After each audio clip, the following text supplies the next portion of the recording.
Pero malaman yung kanyang sinabi, hindi niya kaibigan si Inday sa ilang members ng Congress. Pero niya mahaba yung pasensya. So, ibig sabihin, pasensyahan talaga itong si Inday. Dito sa amin, may kasabihan po, ang pigpapasensyahan niya, sabi sa Bicol, ang pigapasensyahan, kapay.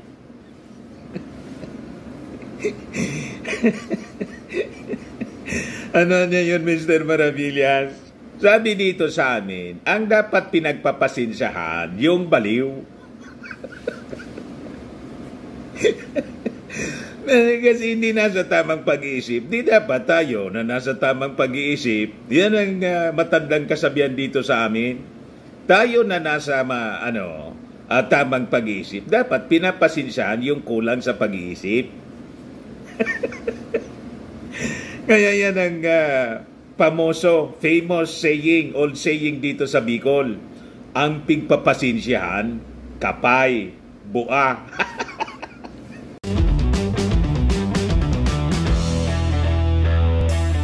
Ito naman po yung bago naming product na binibenta online.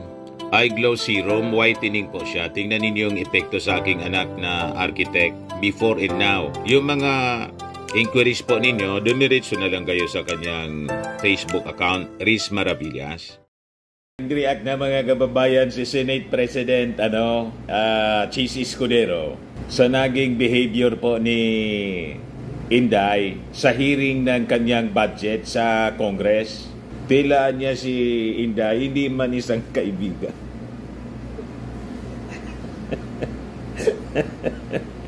Kabaliktaran talaga yung libro ni Inday.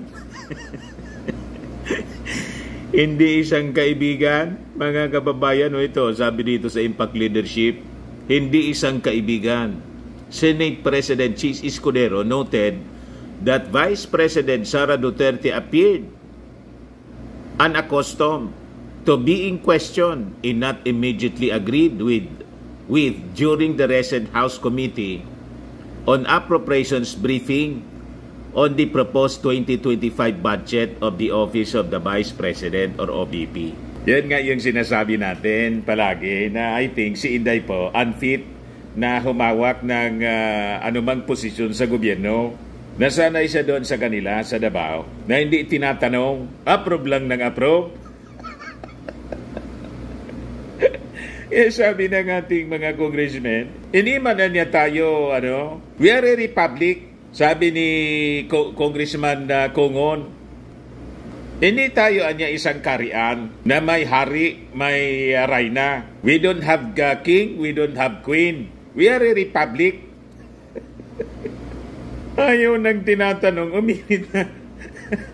Uminit yung ulo mga kababayan. Kaya sabi ni Congresswoman Franz Castro, para kaanyang pusit. Na pag hindi masagot yung tanong, bumubuga ng tinta.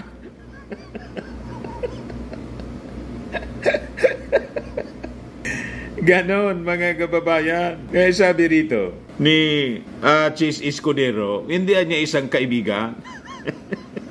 So sabi dyan, during the kapihan sa Manila Bay kahapon, sabi po ni Chis Escudero, na-observe ko niya that some members of the House showed considerable patience, pinagpasensyahan, despite the apparent tension. Gusto na sana i-content ni Congressman, magmamosyon na sana si Congressman Benny Abante po. Kaya lang, hindi niya ginawa kasi tingin ng mga congressmen, yun ang game plan ni Inday para kaawaan. Magpapabiktim sana. Yun ang trap, mga kababayan, game plan ng kampo ni Inday. Hindi niya sasagutin yung mga tanong. Sasagot siya ng mga pabalagbag. Para i-contempt siya ng Congress at palabasin, inaapi siya. Hindi umobra yung game plan ni Inday, mga kababayan. Kaya tama itong description ni Chis Escudero. Nagpakita niya ng considerable patience Despite the apparent tension, Escudero remarked that it seemed Duterte does not view certain members of the House as friends, expressing hope for a change in tone at the next hearing niya. Ayan, sabi po ni Chis Escudero, hanggat maaari ayokong pangmasukan ang proseso ng Kamara, panghimasukan. But my take on it, anya, tila hindi sang-ayon at sanay si Vice President Duterte na tinatanong siya at hindi siya sinasang-ayunan. Sa kabila naman, pinakita ng Kamara yung haba din ng kanilang pasensya. Kailangan talaga ba ng pasensya pag ang karap mo may tupak?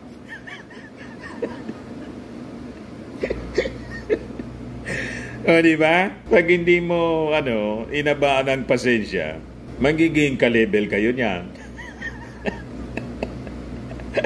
Diba? Ito yung saktong description, mga kababayan, kay Indayo. Sabi ni Christian Isguera sa post niya, there's no other way to put it. Napakabastos po ng Vice President. Yan po ang Vice President ng Pilipinas. Walang pagrespeto sa proseso diyan sa House of Representatives, whether you like those congressmen or not. That process is there for a reason, and that process has to work. Napakabastos. Inabaan na lang ng mga congressmen, pinagpasensya na lang po yung bata. Sabi ko nga, bigyan na kasi ninyo ng pera para tumigil na sa kakaiyak. Hindi naman na niya pupwede ang ganun, Mr. Maravillas. Pera ng bayan yan. Oo nga po. Joke lang. Ang dapat nga, huwag nang bigyan mga kababayan ng budget si Inday. Zero budget. Para mag-resign na lang po, mapilitan na mag-resign bilang Vice Presidente kasi dinesignate na niya yung sarili niya. Inappoint na niya yung sarili niya as designated survivor. Diba? Sabi ni Chis Escudero, maliwanag sa napanood ko na tila hindi isang kaibigan si Vice President Sara sa ilang miyembro ng Kamara at sa Kongreso. Sana magbago yung susunod na pagdinig. Yan sabi ni Chis. Ito yung kapihan po. Pakinggan natin yung interview sa kanya as published by Philippine Star. The proposed budget for next year of the OVP went through the Senate with least resistance because almost all endorsed the OVP's budget. And yesterday, it was practically the House got bullied and they had to reset the hearing on the OVP. What's your take on that, sir? Hanggat maaari, ayoko pang imasukan ng proseso ng Kamara. But my take on it, dahil pinanood ko kahapon, tila hindi sang-ayon at sanay si Vice President Duterte na tinatanong siya at hindi siya sinasang-ayunan. Sa kabila naman, pinakita ng Kamara yung haba din naman ng kanilang pasensya. Maliwanag sa napanood ko kahapon na tila hindi isang kaibigan si Vice President Sara sa ilang miyembro ng Kamara at sa Kongreso kahapon. Sana magbago yun sa susunod na pagdinig. But it gives us the impression that the Senate is friendlier to the Vice President. Why is it so? Or the opposite is true. Even the Vice President is friendlier to the Senate as well. I'm not here to judge, again, between the House and the Senate. Neither will I compare. May kanya-kanya kaming trabaho, may kanya-kanya kaming estilo, may kanya-kanya kaming papel na dapat gampanan kaugnay sa kanya. You were a former congressman yourself. How would you handle that kind of short person? Wag na, ma'am. Ayoko pang himasukan yun sa Kamara. Inter-chamber courtesy dictates that I do not interfere, suggest, nor to tell them what to do or what not to do. Alam na po nila. Si Maritza Villanueva yun, journalist, veteran journalist, mga kababayan, writer. Ngumingisi-ngisi si Chis Escudero.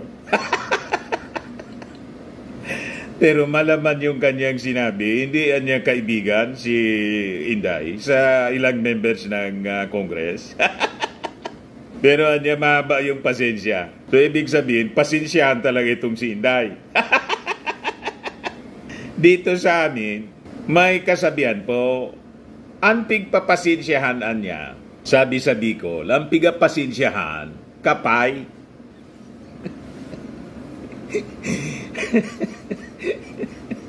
Ano niya yun, Mr. Maravillas?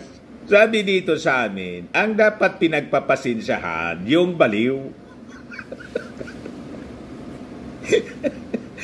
Kasi hindi nasa tamang pag-iisip. Di dapat tayo na nasa tamang pag-iisip. Yan ang matandang kasabihan dito sa amin. Tayo na nasa tamang pag-iisip. Dapat pinapasensyahan yung kulang sa pag-iisip. Kaya yan ang famous saying, old saying dito sa Bicol. Ang pigpapasensyahan, kapay, bua.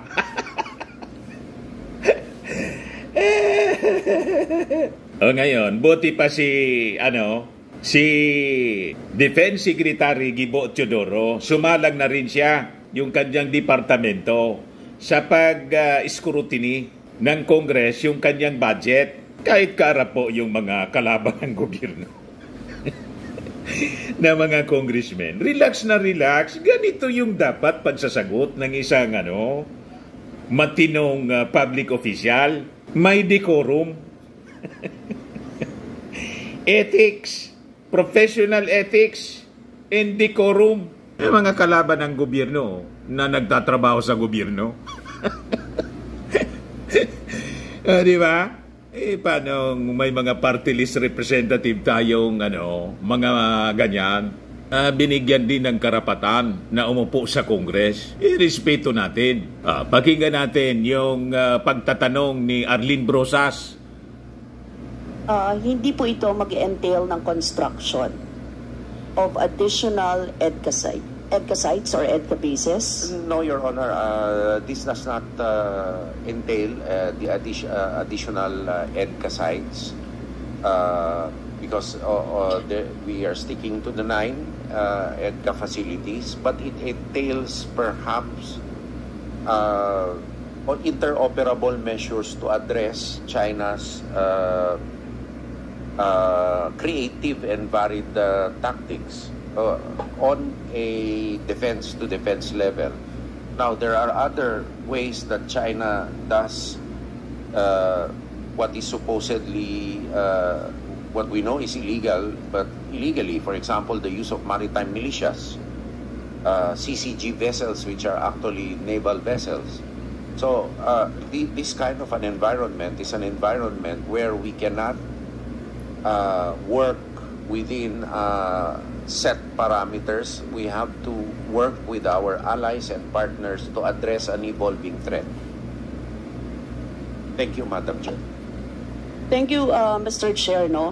Kinaklaro ko lang, Mr. Chair, kasi ang ayaw natin, if it will serve to heighten the risk of the military confrontation with the Philippines, potentially becoming a pawn sa power struggle ng US at China, ayaw din naman natin yon. O sa adversaries ng US, kung yung mga sinasabi niyong interoperable measures ay will threaten lalo, ayaw natin, sa bahagi po ng Makabayan Bloc, we would like yung solution sa mga marital disputes should be grounded in diplomacy and peaceful negotiations. Alam ko, mahirap po yun, sinasabi ninyo, Secretary Mr. Chair. But yung military alliances po na nagpo-provoke ng aggression, ayaw din naman natin yun, Mr. Chair. So, yung proteksyon na kailangan natin, yung mga treaties na ginagawa ng gobyerno, hindi sana yung makakalagkad talaga tayo sa mga giyera. Yun naman yung gusto naming sabihin, Mr. Chair. Diba? Very cordial. I think that is the same concern. However, respectful. We have to point out that the aggressor here is only one actor.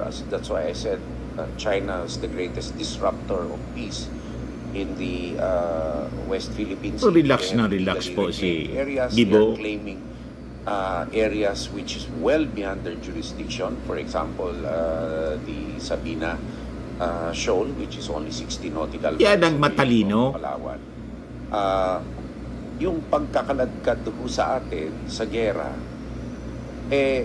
anong ini-expect po ng China sa atin kung hindi patatagin ng ating sarili sa katulong ng iba? Kung gawin man natin o hindi ito, tutuloy-tuloy sila. Kasi world domination under a new model of international governance ang gusto ng China, which is a guise for their hegemony, their dynastic and imperialistic politics. Sa atin po, tinatatag lang po natin ang credible deterrent posture natin. We have no intention of claiming our own 9-dash line in the South China Sea. It's far from it. What we want is our 200 nautical mile exclusive economic zone, other areas where we have jurisdiction, to be exclusively for the benefit of our citizens, the way we want to do it, the way the Congress wants to do it, without the pressure of China dictating or bear-hugging us to deal with them solely. That's all we want. Thank you, Mr. Chair. Mr. Chair, sa China part ganon, pero ang US din naman, Mr. Chair. I would like to say na ang US imperialism din naman, napakatindi sa Indo-Pacific strategy nila ngayon. So, they are doing this dahil meron din namang ganito, kalaking powerful na nag-aggress din sa kanila.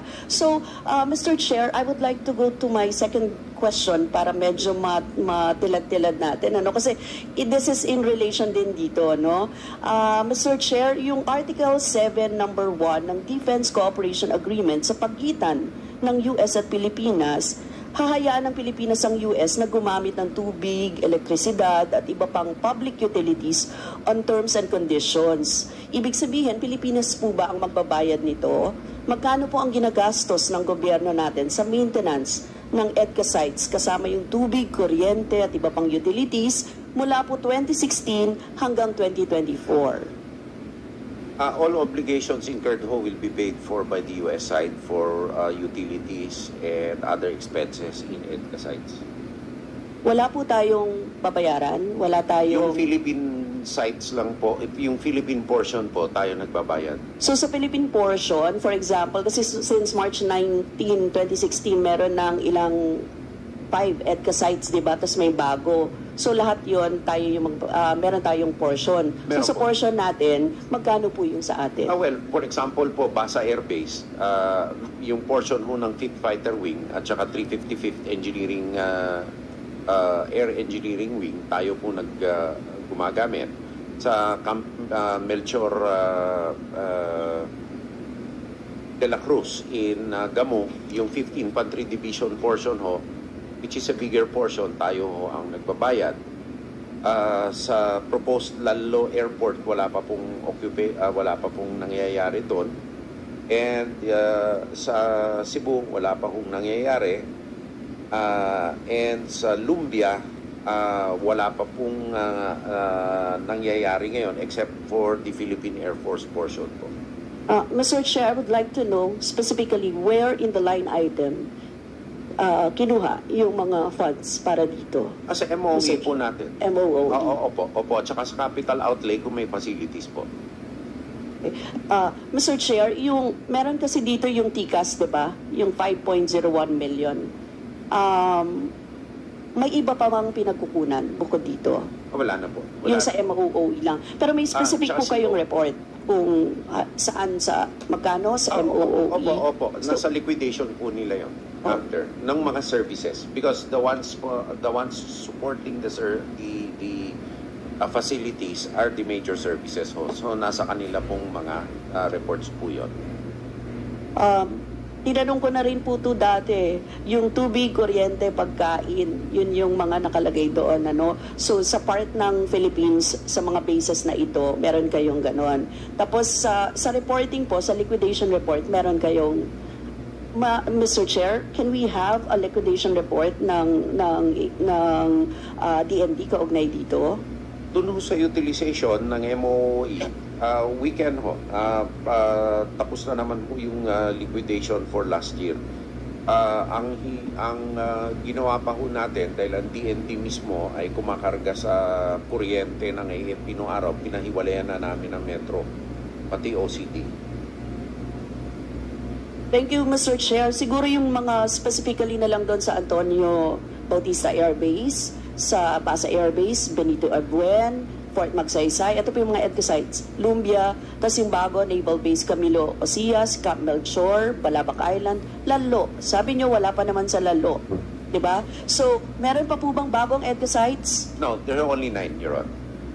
Thank you, Mr. Chair. Gusto natin malaman to kasi sabi nga natin kung pasalidad natin ito, magkano ginagastos natin dito, hindi ba tayo ang gumagastos sa US? Ganyan yung ano, no? So sinabi naman, kinlear naman sa atin na hindi.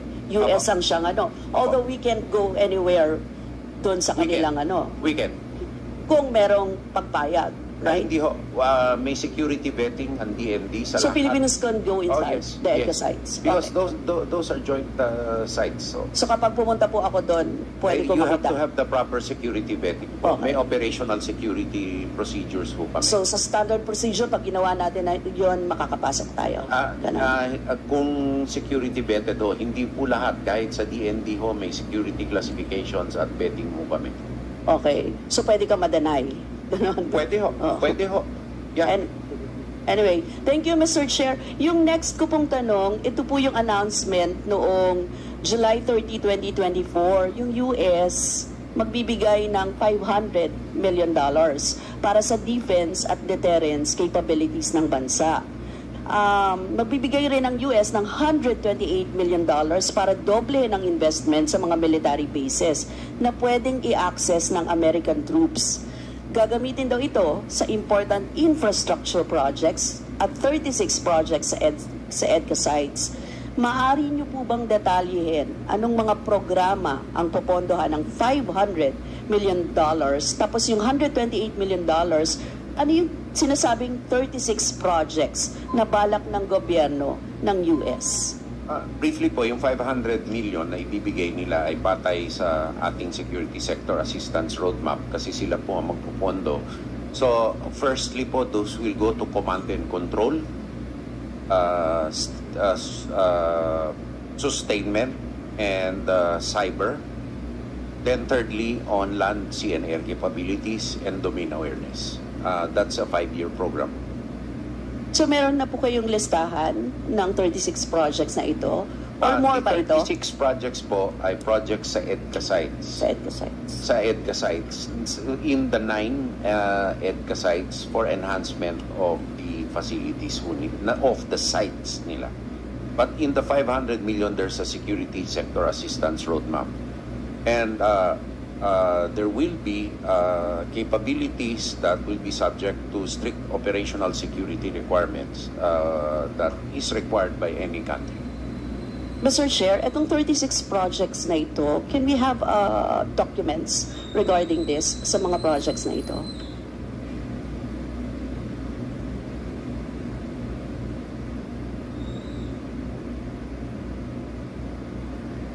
Honor, we can give a general area. However, for operational security matters, we cannot, but this will be purely logistical and not offensive. Listing documents lang naman, Mr. Chair. So yun yung request natin, Mr. Chair. Yes, Your Honor. Thank you. Na lang po, this is about the VAUSI, no? Violence Against Women and Children cases. Kasi, Mr. Chair, nandito ba si Colonel Francel Margaret Padilla, AFP spokesperson?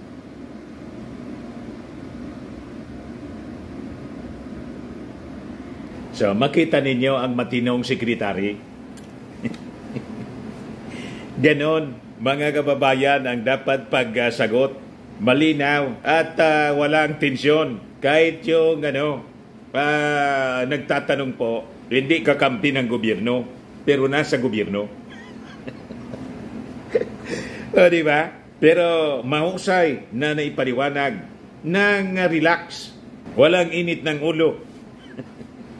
Kahit nga si Arlene Brosas po, relax din. Walang sagutan na tulad ng nangyari pong budget hearing sa Office of the Vice President na gusto nang palitan ni Inday yung chairman. Presiding officer. Kasi naman na Mr. Maravilla. Sige po, talagang matalino, abogadong matalino at matured. Walang tupak. Kaya hindi po umaatake ng parang pusit. Bumubuga ng tinta, mga kababayan. Kaya talaga niya, Mr. Maravillas, lalo mong pinapainit yung ulo ng mga DDS sa kani Inday. Lagi man pong mainit ang ulo nila. Tayo, relax lang po. Mga naganap ng malinis and spacious fitness gym, punta lang po kayo sa aming Colossal Fitness Gym. We also offer brand new grab car rental with our brand new 2023 model ng Toyota Innova. We also accept booking for those who are planning to travel via PAL, Cebu Pacific, and other airline companies, local and international. Bills payment for Meralco bills, PLDT, etc. Ang Colossal Fitness Gym is located at 3rd floor Security Bank Building, Landco Business Park, Legazpi City, Albay. For inquiries, look for Chilon Maravillas. Contact number 0966-8020949. Yan po yung aming Innova. Lagi na pong matao sa amin, pati mga foreigners. Indian national po siya. Ito naman po, mga taga Denmark. Ito mga British tourists naman po. Ito naman po yung bago naming binibentang product online, iGlow Serum. Whitening po siya, made in South Korea. Tingnan ninyo ang epekto sa aking anak na architect entrepreneur. Sa mga inquiries ninyo, dumiretso na lang kayo sa kanyang messenger sa Facebook, Riz Maravillas. Ito naman po, Firmax Firming and Lifting Cream. Pinapay po sa mga pulses and affected area. Mainam po sa mga pains at paninigas na mga kasukasuan. Ito, Automax Radiant Serum. Sa mukha naman yung application. Anti-aging po siya. You will look 10 years younger than your age. Sa mga cancer patients naman po, baka lang gusto ninyo itong itry. Ningxia Red Mix Fruit Drink. Hindi man po siya gamot, food supplement siya. Kaya lang, gawa siya mga kababayan sa goji berry. Yung goji berry may anti-cancer properties. Yung mga inquiries ninyo, dumiretso na lang kayo sa aming messenger sa Facebook para masagot namin agad. Ayos pa, ako po si Dante Maravillas. Bye-bye. God bless.